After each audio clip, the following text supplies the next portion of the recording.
So I'd already made an intro to this video, and now I'm making another one. The video is already done, but yeah, I had to make a new intro. This was just going to be, here's how you put some coils on an LS motor, and here's a cool little bracket. And, you know, something very simple, because it had a misfire. And, well, when all the regular things didn't fix the misfire, it turns into a much longer video. The rest of the parts are in, and the old valve covers that I got from Carlisle, I've cleaned them up, painted them, put a few coats of red on there. So this is what's going to hold our coils in place. You see it'll just bolt on right there. It did come with new bolts. Then our coils just sit on here like this and get bolted down. Get all these spark plug wires off. Pop off the clips for the coils. Pull the pin here. Taking the bracket off that holds the coil pack. And got that back bolt off with an opening wrench. This is an 8mm. So our new valve cover is now ready to go on. I took the old wiring harness off of the old setup and I put it on here. It's underneath this piece. I've gone ahead and bolted on 3 of the coils. This last coil, when it's on here, makes it a little tight for that last bolt there that goes to the valve cover. So I'm just gonna go ahead and put the valve cover on this way and then put that last coil on.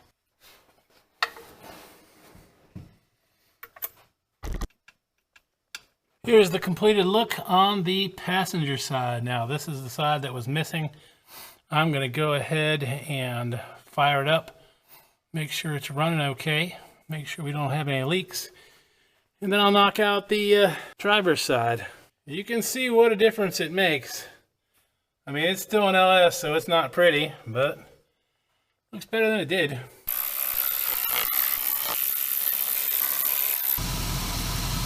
So this is fun, sitting here running.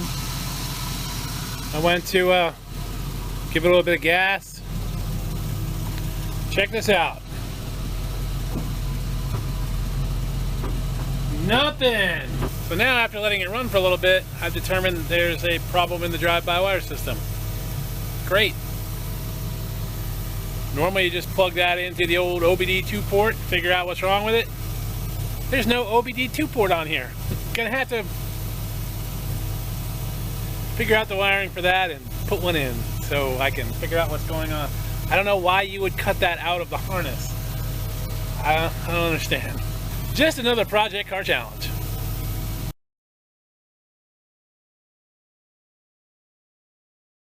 Work has taken me away from the shop for a few weeks, so I'm just getting back. I don't know what the previous footage to this looks like, but here's where we are right now. I put a scanner on here that can do mode 6, and I'll show you that. I'll show you that at some point in the video.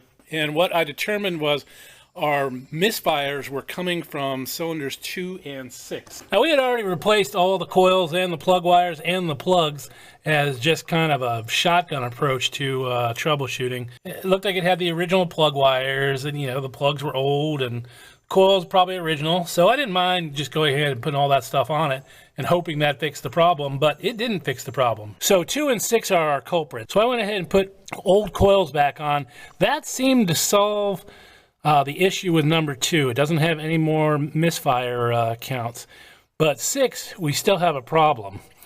So then I checked the wiring here for the fuel injector, and the first thing I noticed was all the electrical tape is missing off of this. I didn't do that. That's the way I found it. So I think the previous owner was chasing this problem too, and it had determined that it was number 6. It doesn't look like the fuel injector has been replaced. So that's where we're at now. I'm going to replace the fuel injector. I tested this with a Noid light and it works. It's working fine. So I'm going to assume our fuel injector is not firing. Either that or we have a, you know, 0 compression in this thing, which that would be weird. I mean, I suppose I could put a compression tester on it, but let me just change this fuel injector.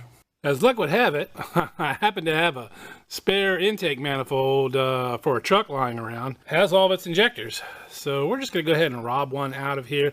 This is the same style injector that's in this truck. So we're just going to go for it. Get these 2 8s here that need to come out. Take this torque screw out. Now, when I popped that out, this O-ring popped off, so you got to be careful about that. Woo! The fuel in this thing is varnish.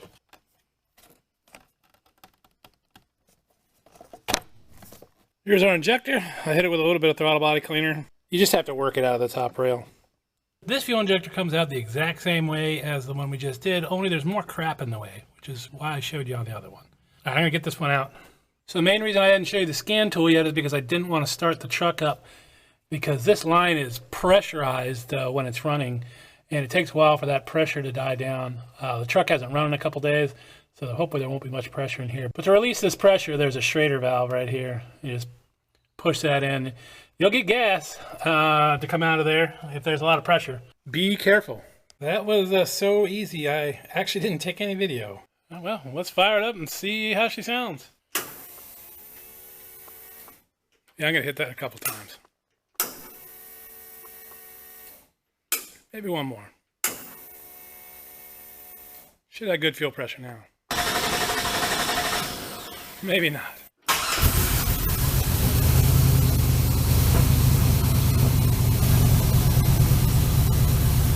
Still hearing some missing, but let me let it run for a second.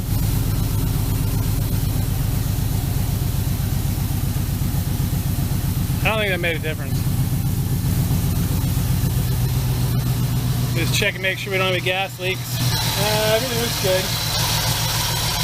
Still feels like it's got a little hitch in its giddy up. We still have a check engine light on, but well, until we clear that, that'll probably stay there. Still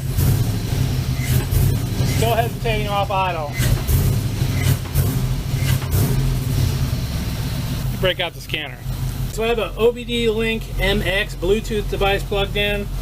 I'm using a program called Car Scanner Elm something or other. Anyway, let me connect.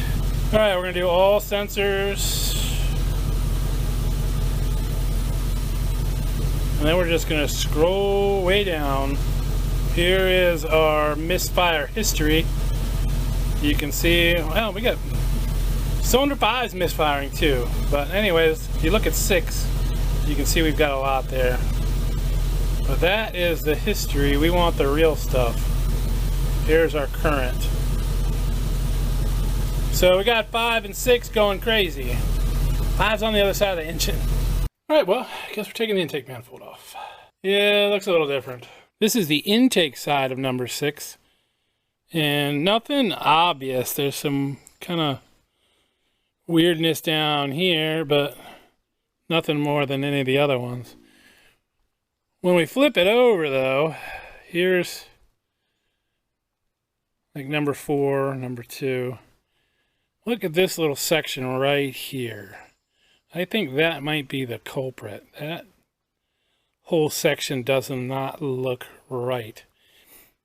You can see on these, there's a gap all the way around them. And over here, it looks like it's been sucked in. Like maybe it's just years of, the engine trying to suck that gasket in. Tell you what I'm going to do, though. Those heads are pretty nasty underneath. I don't think that I can get new gaskets on here with the intake sitting like that and have any chance of success. I'm going to actually pull that entire intake off so that I can clean the faces of the heads really well and clean the intake runners underneath. It's just too nasty. Take a look in there. Look how gross that is. I've got to get this intake completely off of here and vacuum all that crap out of there, and because that's just too gross to kind of get some gaskets on there and put it back together. I think it would just be a waste of time. Let me spend more time getting this completely off of here, and then we'll clean it up. I think probably that manifold was leaking. This is number 6 here. This is as pulled. I haven't done anything to it yet. So there's 2. There's 4. 4 looks like it was probably leaking as well. There's 6. I mean, 6 is just gross. There's 8. 5 doesn't look that bad, but all right, time to get to cleaning.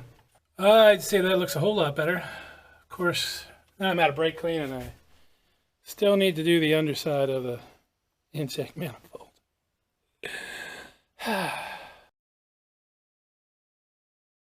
everything's clean now, including the intake manifold. I'm getting ready to put things back together. I am using these Velcro gaskets. Now the original gaskets clipped onto the intake manifold. These actually, a slightly different style. See this piece right here that sticks out? That just drops on top of the head bolt. And you just push it down. You just push it down on top of the head bolt like this. You don't take the head bolt off or anything like that. You just push it down, it kind of locks in place. And then the intake manifold, when it seats properly, these little nubs right here, there's little openings on the intake manifold right here, right above each one of the bolts. Pretty easy. Why am I using this particular gasket instead of a stock style gasket? I don't know. Look cool. Does it work any better? Don't know. Hopefully it's going to work better than this original one, which wasn't working at all. Let me slip this thing back underneath that wiring mess and put it back together. Intake manifold's back on. Still got to hook up all the wires. The torque sequence is you basically start in the middle and work your way out, kind of like you would on a small block Chevy intake manifold. The torque specs are in inch pounds, not foot pounds, but inch pounds. Your first run through the sequence is going to be 44 inch pounds, and then the final pass will be at 89 inch pounds. Now, if you want to convert that to foot pounds, it's still pretty low. That's 89 is almost 8 foot pounds. So we probably want to actually use a torque wrench that is in inch pounds instead of foot pounds. And we're back together. Time to fire it up, see what happens. Let me check for fuel leaks.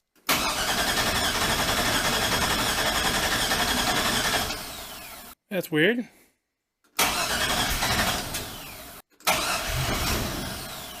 Come on now. Yeah, there's not a whole lot you can screw up. But apparently I did. It's definitely my fault. It's out of gas. She's sounding much better right now. And listen to this. Let's see here.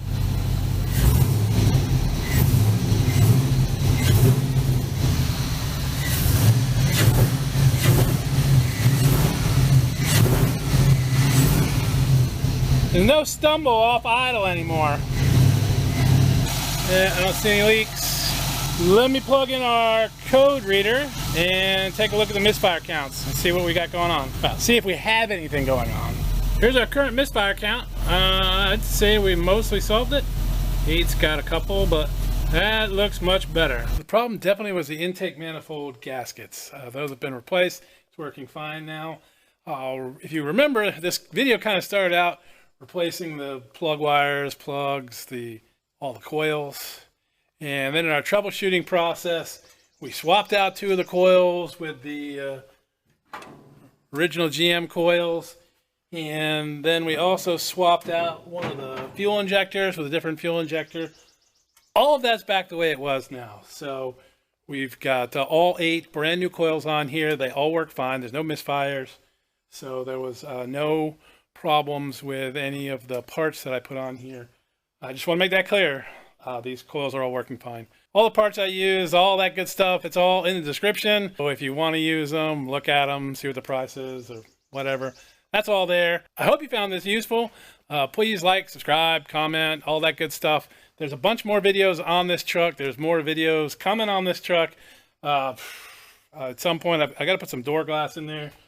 I've got some doors over there to take glass out of. We also have the wiring harness for all the brakes, turn signals, blah, blah, blah, blah, blah. And then also coming up is steering column swap. I'm going to swap in a square body steering column, square body power steering. Look for those videos. See y'all down the road.